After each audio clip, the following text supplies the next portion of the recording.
Like that? Tell the people that Cody Water is back. Like that? You are tuned into the W Show on Sideline Sports Talk Network and 100.1 FM, Kansas City. Live from Radio Row in San Francisco, California. Brought to you by Gates Barbecue, the Negro Leagues Baseball Museum, Dillard Zona Rosa, the Soul of Santa, Golden Gate Funeral and Cremation Services, and Wood Nissan. All right, we're back here live on Radio Row with some great, amazing guests we've had all day. We have another great guest that is joining us, the CEO of USA Football, Scott Hallenbeck. How are you doing, sir? I'm doing great. Thanks for having me. Yeah, we appreciate you being here with us. What brings you to Radio Row today? So, just a great opportunity. USA Football has been working with the NFL for 20 years. Mm-hmm. We're all about growing the sport, coaching education, building, standards and best practices. And now we're the national governing body for football with the U.S. Olympic and Paralympic Committee. Yeah. We actually have a game on Thursday night here at 4 o'clock. It's Team USA men's versus Team Mexico men's. Yeah. So introducing that Olympic 5-on-5 flag football that's, everyone's raving about. And flag football is becoming huge now we've got a lot of news in college, with women's flag football going to D1 now. That's exactly right. So actually 17 states have already adopted girls flag as a varsity sport. Wow, faster than anything we've seen.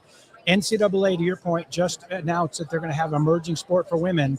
And my understanding, because we're working with them as well, is usually takes about 10 plus years to get a sport established. Mm-hmm. They're trying to do it in 4. Wow. Oh, wow. It's football, right? They're excited.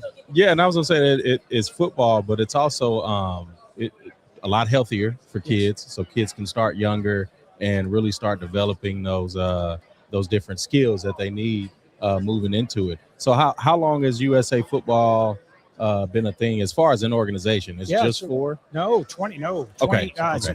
2002. So 20 plus years, going on 25. It's incredibly exciting. We've been mostly focused, to your point, on health and safety of the game, safeguarding the sport for many, many, many years. We work with all 32 clubs, work with college, high school, you name it. But now, again, as a national governing body, we're helping to grow the sport. And you raise a really good point. We've always seen flag as a progression to tackle. Mm-hmm. So now you have the option to stay in flag if you want, particularly girls. You can go, girls started in, youth, what have you, recreation, club team tournaments, go right into high school. Now they're going into college. Mm-hmm. And you probably saw the NFL just announced 2 pro leagues. Yeah, I saw that. 27. So they have literally the whole thing figured out. They have the whole vertical in women's, girls to women. So, just an incredibly exciting time. And even still expanding, going into the Olympic Games that are coming up like really, really soon. That's exactly right. I mean, there's already a ton of interest. Again, you probably saw the NFL now allowing NFL players to be eligible to play. So now think, NBA, USA Basketball Dream Team. Yes, indeed. That's what we liken it to, the 92 Dream Team, first time ever. And so, you hear the Patrick Mahomes, Lamar Jacksons, you name it, Josh Allen's, they all I want to represent my country. Yeah. And that's a really, really cool opportunity. Next summer, we'll spend some time what we're going to call acclimation camps. We'll bring the players in, and they'll get a chance to really firsthand experience true flag football. Mm-hmm. It's a 25 by 50-yard field, so less than half of a traditional American football field, tackle football field. So just different, a totally different experience, but still it's football, which makes it really exciting. How did you guys go about recruiting or having tryouts since you couldn't have professionals until then, getting players on the U.S. team? Great question. So the Olympic movement, there's something called talent transfer. And so you look at just great athletes from any sport. So we've got track athletes, we got basketball athletes, both men and women. We of course have tackle football players that come over and play for us as well. So it's a whole mix. And so we in the Olympic movement, you do have a trials. So we'll have 60 men and women come to a trials, and literally you call that down to 18. And then you ultimately have 12 on your team, and 6 are like practice players and that sort of thing. But in the Olympics, you can only have 10. So it's even going to be more challenging. Yeah. You're going to have dual threat athletes that can play both sides of the ball. So it makes it even harder with an NFL player. Yeah, most definitely. Yeah. Who's going to win, Josh Allen or Pat Mahomes? I mean, I would like nothing more than have a true battle, or true trials battle. I don't know if that'll happen, but that would be really cool. That would be nice. And of course, Super Bowl weekend, who you got winning? Oh, boy. So since I've been married for almost 34 years, my wife's from New England. Oh, okay. So she's going to kill me if she finds out. She, of course, is going Pats. I'll root Seahawks. Okay. Quietly root for the Seahawks. Like, Pats, ready to go. We'll see. We'll see how that goes. No, I think Seahawks. Yeah. Okay. And you guys, of course, still are doing some tryouts for being a part of flag football, right? Absolutely. Every single year we have that trials to training camp process. Okay. Right now we're looking at sort of a 2-year window. There's also every year there's either a world championships in international flag, because again, believe it or not, there's some 70 countries around the world that play. Wow. Yeah. So it's part of what is called an International Federation of American Football. So in basketball it'd be FIBA, in soccer it's FIFA. We call it IFAF. So yeah, it's a whole different world when it comes to football. But 70 countries around the world.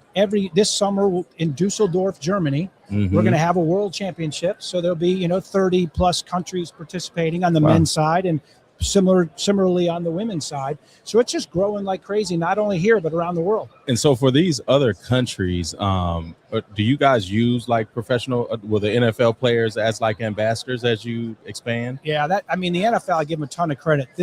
I've been working with them for 20 years or so. This is just an absolute brilliant international strategy. For a long time, you try to grow tackle football around the world. It's just hard. Yeah, it's expensive. definitely It's hard to teach quarterback play, line play. Flag, it's the opposite. It's so easy to play. I likened it to soccer. You just need an open grass field. You throw socks on or belts on, whatever. It doesn't matter what you play, and you get a football and you just go play. And the numbers, the participation numbers are just scaling like crazy. So the interest is everywhere, and again, particularly on the girls to women's side, it's just absolutely incredible. Yeah, there's a game coming up here later. We have a young lady that is from Kansas City who's playing in that flag football game. Oh, yeah. So that's right. So the NFL, before the Pro Bowl game, exactly. They have women from all over the world come into play in this showcase event. That's an amazing opportunity. And then I think tomorrow there's another high school event with Toyota, glow in the dark game. And then again, our men's game on Thursday. So, they've really woven flag into the Super Bowl now in so many different ways. And if we have a lot of parents that watch us, if they have some young men and women that want to play, how they can Yeah, well, thank you for that. Definitely go to usafootball.com. You'll see information about our national team program. And right now we have what we call talent IDs. So we're all over the country with talent IDs, a lot of times with NFL clubs. We just had one with the Colts as an example. So it's an opportunity to come and really experience the game and, frankly, see how you match up against quality talent all over the country. Yeah, and eventually what happens, it's a pathway. So the best of the best work their way up. Definitely. But what's great about it, last thing I know, is those athletes that might not make it right away, we keep in touch with them. We share information. Here's what you did well. Here's what areas you could improve on. And we start to see them come back and they get better and better and better. So now, it's exciting. Is there age limit? I was just because I knew you were going to ask. Is there age limit? Listen, I may be old, but I still got it. Hey, good for you. He doesn't really. Let me say, Tom Brady just came out and said he wants to go play. See, there you go. He gives me hope. There you go. Yeah, the founder of youth. There it is. I like it. Well, Scott, we appreciate you joining in with us today. Hey, thanks a lot for having me. Really appreciate it. All right, we'll be back here with more guests here from Radio Row. The views and opinions expressed in the W Radio Show by the host, co-host, guests, and call-in listeners are solely the opinions and responsibility of the original source who expressed them. They do not represent the opinions of the W Show, 100.1 FM, One Kansas City Radio, Sideline Sports Talk, Team Wall Street Foundation, or affiliates.